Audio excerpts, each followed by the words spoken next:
আসসালামু আলাইকুম প্রিয় দর্শক, আমরা সবাই জানি ইসলাম আমাদের জন্য যে 5টি মূল ভিত্তি নির্ধারণ করেছে তার মধ্যে সবচেয়ে গুরুত্বপূর্ণ হচ্ছে নামাজ। কিন্তু দুঃখজনকভাবে আজ অনেক মুসলমান নামাজকে অবহেলা করে, এমনকি সম্পূর্ণভাবে ত্যাগ করে। কোরআন ও হাদিসে স্পষ্ট এসেছে, যারা নামাজ ছেড়ে দেয় তাদের জন্য কিয়ামতের দিন ভয়ঙ্কর শাস্তি অপেক্ষা করছে। মহান আল্লাহ তাআলা কোরআনে নামাজ ত্যাগকারীদের ব্যাপারে কঠোর ভাষায় সতর্ক করেছেন। সূরা মুদ্দাসসিরে তিনি বলেন, কিয়ামতের দিন জাহান্নামীদের জিজ্ঞেস করা হবে, তোমরা কেন জাহান্নামে গিয়েছো? তারা উত্তর দেবে, কারণ আমরা নামাজ পড়তাম না। আরেক জায়গায় মহান আল্লাহ তাআলা বলেন, তাহাদের জন্য ধ্বংস যারা নামাজে গাফিল। এর মানে কি জানেন? যারা নামাজে উদাসীন বা নামাজকে অবহেলা করে তাদের জন্য আল্লাহর পক্ষ থেকে ভয়ঙ্কর পরিণতির ঘোষণা করা হয়েছে। রাসূলুল্লাহ সাল্লাল্লাহু আলাইহি ওয়াসাল্লাম বলেছেন, আমাদের সাথে তাদের মধ্যে পার্থক্যের চিহ্ন হচ্ছে নামাজ। যে নামাজ ছেড়ে দেয় সে কুফরের কাছাকাছি চলে যায়। আরেক হাদিসে এসেছে, নামাজ হলো ইসলামের স্তম্ভ। যে ইচ্ছাকৃতভাবে নামাজ ত্যাগ করে সে ইসলাম ভেঙে ফেলার মতো কাজ করে।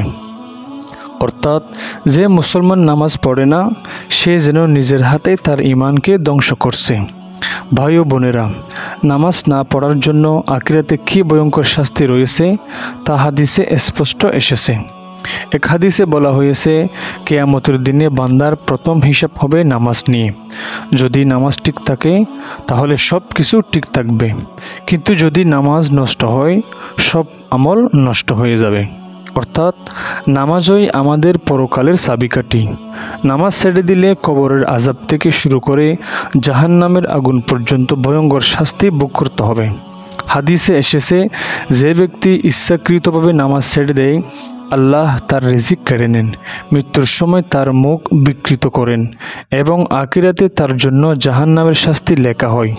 এই শাস্তির কথা শুনে কি আমাদের হৃদয় কাঁপে না? কিন্তু প্রিয় ভাই ও বোনেরা, আল্লাহর রহমত অশেষ। যারা এখনও জীবিত তাদের জন্য তওবা করার সুযোগ খোলা। আজ থেকে দৃঢ় নিয়ত করুন, আরেকটি নামাজও যেন ছুটে না যায়। নামাজের জন্য সময় বের করুন, এমনকি অফিস, ব্যবসা কিংবা ব্যস্ত জীবনের মাঝেও। নামাজ পড়লে জীবনে শান্তি আসবে, রিজিকে বরকত পাবে, কবরের অন্ধকার দূর হবে। কিয়ামতের দিনে নামাজ হবে বান্দার জন্য জান্নাতের আলো।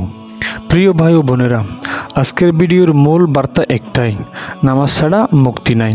তাই দেরি না করে আজ থেকেই শুরু করুন নামাজ। আপনার পরিবারকে নামাজের প্রতি উৎসাহ দিন। আল্লাহ আমাদের সবাইকে নামাজি বানিয়ে দিন এবং কিয়ামতের দিন জান্নাতের পথ দেখান। আমিন। প্রিয় দর্শক, ভিডিওটা কেমন হয়েছে কমেন্ট করে জানাবেন, আর ভিডিওটা শেয়ার করবেন যেন অন্যরাও উপকৃত হয়, এবং চ্যানেলটি সাবস্ক্রাইব করবেন যেন প্রতিদিন নতুন নতুন ভিডিও পেতে পারেন।